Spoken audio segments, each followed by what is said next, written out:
Сайн бацгаана уу? Ялгуун брэнд маань силикон алчуурыг өдөр тутмын хувцастай хэрхэн загварчлан зөөх аргыг та бүхэндээ танилцуулж байна. Манай алчуурууд маань 55 хэмжээтэй 110 хэмжээтэйгээд төрөл бүрийн хэмжээтэй алчуурууд байдаг. Үүнээс нэг болохоор 55 хэмжээтэй хүзүүний жижиг алчууруудыг өдөр тутмын хувцастай зөөхөөс гадна цүнхэндээ цүнхний гоёо болгож уран зургуудаа гарган цүнхний гоёо болгож зүүн мөн өсний гоёл, толгойн гоёл олон төрлөөр ашиглахаас гадна өдөр тутмын хувцаслалтанда илүү чамин болгох үүднээс шинэлэг аргыг та бүхэндээ зааж байна.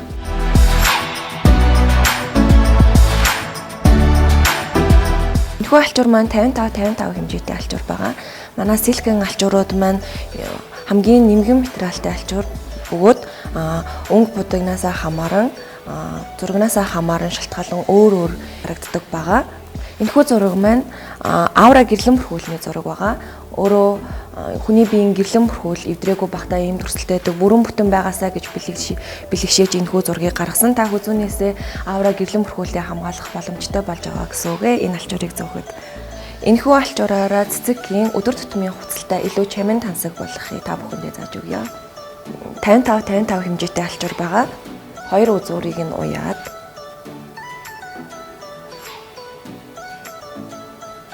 сайтар уйж өгөөд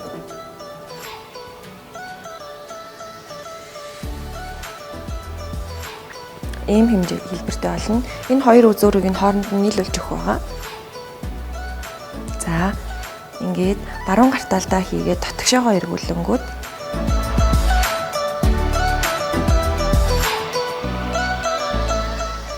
сарнаа хэлбэр үүсэх байгаа.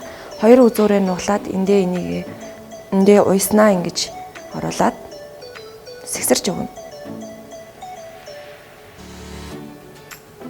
За ингээд сарнаа маань бүтэж байгаа.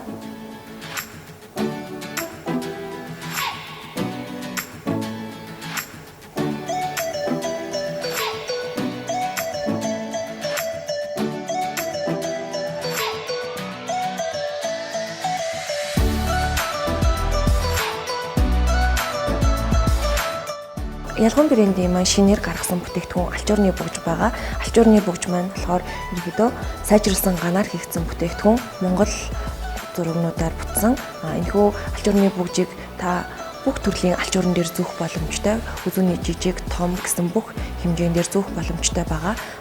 Одоо би 62 хэмжээтэй алчуурн дээр хэрхэн зөөхийг та бүхэндээ зааж өгье. Энэхүү алчуур маань 62 хэмжээтэй Монгол гэр загвар байгаа. Энэхүү бүтээгдэхүүнээрээ хэрхэн зураг гарган орчин үед трендлоод байгаа зангаа загварыг зааж өгье.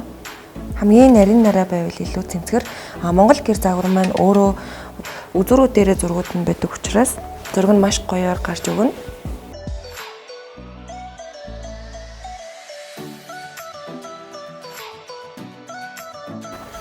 Одоо жишээ нь ингэж гарч ирнэ. Алчуурны бүгжээ нэг үзүүрээр нь оруулаад зангаа болгохын тулд өөрөөр нь оруулаад энэ алчуурныхаа урдуур нь татаж өгдөг байгаа. Ингээр унахгүй бас бөх болж өгдөг. Хүзүүний жижиг алчуурн дээр нэг талыг нь зангаа хэлбэрлэхин тулд ингээд алчуурны бүгжтэй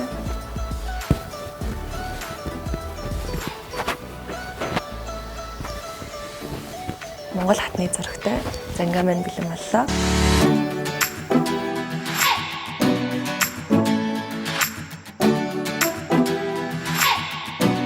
За дараагийн алчуур маань 110 хэмжээтэй манай том тэгш дөрвөлжин алчуур байгаа.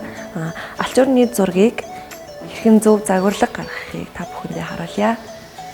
За энэхүү загвар маань босоод өрсөлттэй загварыг хэрхэн зөв зөөхийг үзүүлье.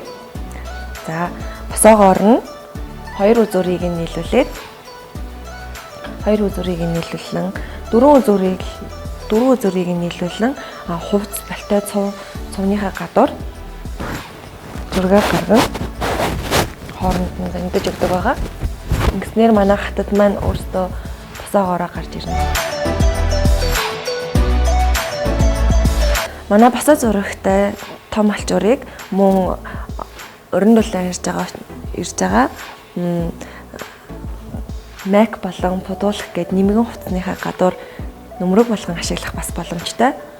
За, хоёр үзүүрийг нийлүүлээд хөндлөнгөөр нь бариад голоос нь өөртөө ханцуу хийж байгаа гэсэн үг.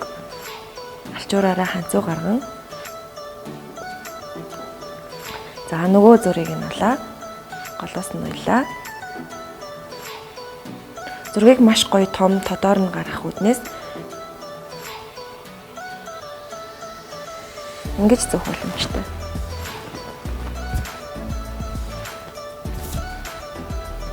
Ингээд илүү зураг нь илүү гоё томороо илүү гоё гарч ирэх байгаа. Зуны улиралд энэхүү аргаар өдөр тутмын хувцлалт болох Dashens пудуулах MAC илүү загварлаг харагдуулж болно.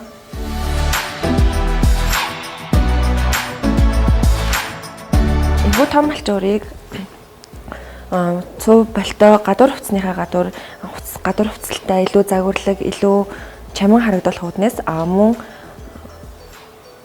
мөн арсенаар салхинаас хамгаалах үүднээс ингэж зүүдэг байгаа алчуурны бүгчтэй.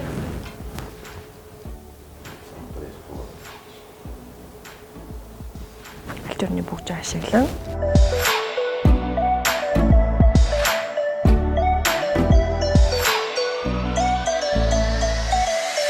хэрэглэгч та бүхэндээ төрөл бүрийн алчуурыг хэрхэн зангидах, өдөр тутмын хувцлалтанд хэрхэн загварлаг зөөхийг заалаа.